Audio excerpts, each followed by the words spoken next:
Assalamualaikum warahmatullahi wabarakatuh. Nama saya Fitnazia Almiska. Pada hari ini saya akan menceritakan kisah teladan Luqman Al-Hakim.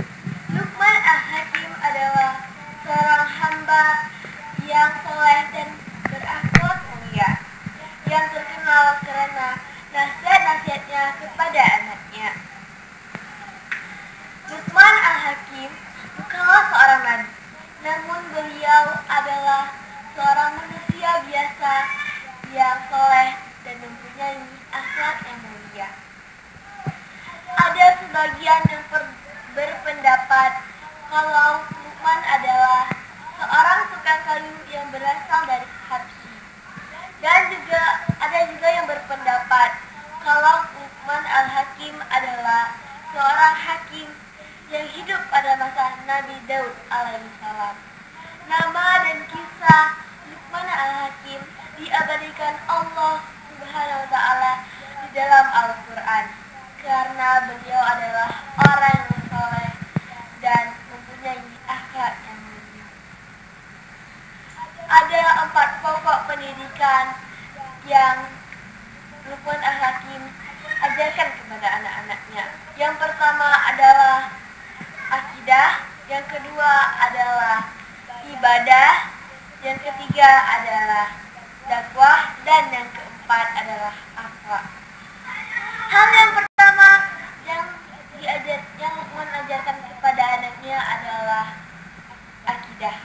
Akidah adalah kepercayaan atau keyakinan seseorang yang harus dimiliki seseorang. Dan akidah juga adalah hal yang harus diajarkan kepada setiap anak. Selain akidah, Luqman juga mengajarkan kepada anak-anaknya tauhid. Tauhid sangat berhubungan erat dengan akidah.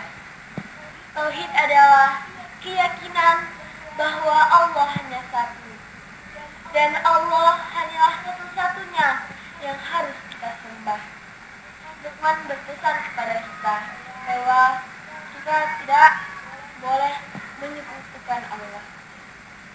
Dalam meyakinkan anaknya dalam tauhid,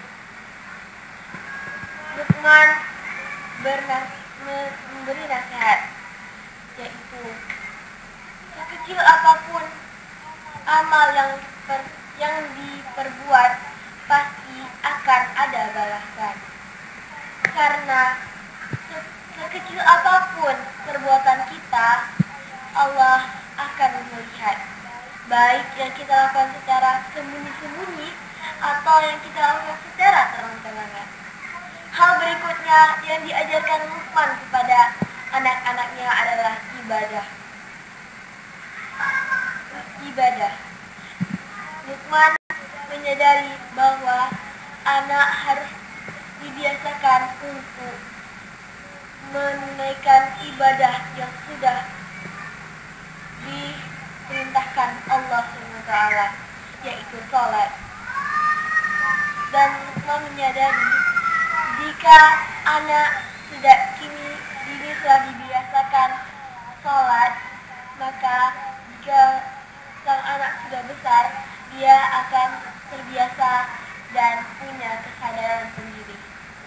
Rasulullah SAW juga berpesan kepada para orang tua bahwa jika anaknya sudah berumur 7 tahun, mereka harus menyuruh mereka untuk sholat. Dan pada saat anaknya berusia 10 tahun, para orang tua harus memberikan sanksi jika anaknya tidak juga ingin sholat. Hal selanjutnya adalah dakwah. Luqman Al-Hakim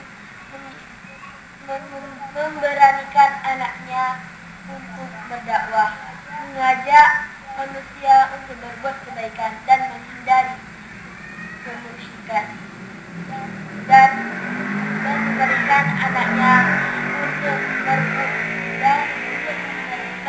mengatakan hal yang benar adalah benar dan hal yang salah adalah salah. Selanjutnya hal yang diajarkan Luqman kepada anaknya adalah akhlak. Akhlak adalah budi pekerti, tingkah laku atau perbuatan. Ada beberapa akhlak mulia yang diajarkan Luqman kepada anaknya. Yang pertama adalah sabar, yang kedua adalah rendah hati, yang ketiga adalah mensyukuri nikmat, yang keempat adalah berbakti kepada orang tua, dan yang kelima adalah hidup sederhana. Sekian dari saya akhiri dengan wassalamualaikum.